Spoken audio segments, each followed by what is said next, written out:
You say that you're looking forward to the earnings season in a couple of weeks' time. What are you going to be watching out for? So in particular, obviously, that leadership of the technology sector, can that continue? What are these technology companies going to tell us about their current earnings, but also about, in particular, AI, the cloud, and everything that is related to that?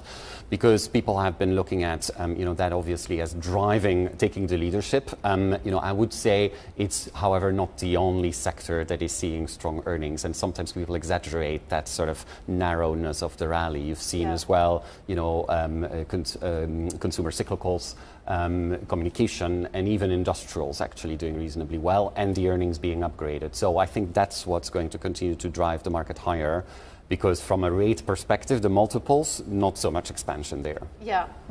Makes sense. I want to go back to what you were saying about leadership, though, because I was reading an article a couple of weeks ago about how leadership in the US is different from where leadership is coming from within Europe. In the US, it's all very tech AI focused, as we've spoken a lot about.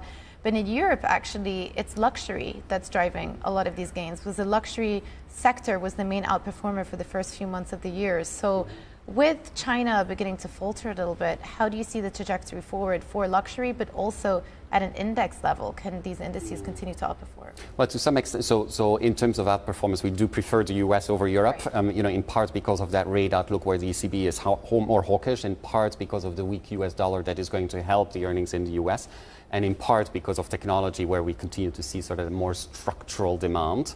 From a consumer's perspective, when I go to Asia, I'm just back from a three-week tour there. What Asian investors are looking at in Europe in particular is that luxury and those names that they know. Not just luxury, actually consumer brands more generally. And you saw some, you mentioned the outperformers in the past 6 months. You had some good consumer companies in there as well. And so I do think that the consumer recovery in China continues to happen, maybe a little bit more slowly than we expected.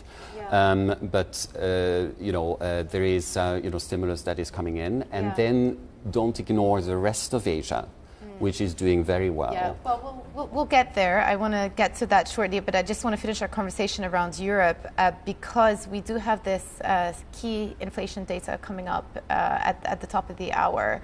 To what extent are you still watching the data? Are you, as an investor, data dependent, much like the ECB are data dependent?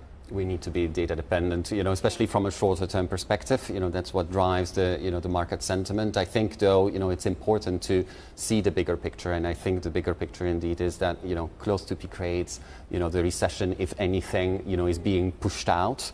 So the bears were first looking at it for the second quarter, then now for the third quarter in the US, and then now not anymore for the third quarter. So it's being pushed out. So the risk is that people who are underweight will need to short cover, and therefore, especially on the back, for example, of a strong earnings season.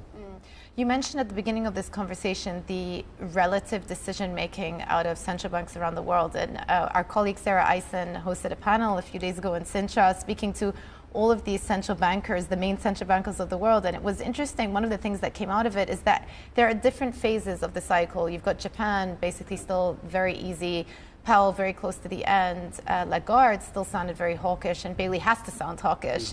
So that's having an impact also on currency and where the currency pairs are trading. How is that going to impact, you think, the relative performance of the stock market indices as well? So we think that in the West, the US is less hawkish than the ECB or the Bank of England. It's basically in that order: Fed, ECB, Bank of England.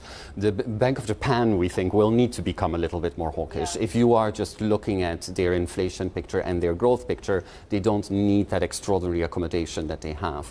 So that basically means that the US dollar, in our view, needs to continue to weaken. It's been up and down over the last 6 months, but it needs to have a bearish bias to it. And that obviously then has benefits the relative performance, certainly in local currency terms, of the US market relative to the West, to Europe and to the UK. For Japan, what it means is that we do think that the Japanese yen will start to stall, that you will potentially have that intervention, that band will widen, maybe even the Ministry of Finance, and that then will stop the upside to the index, to the equity.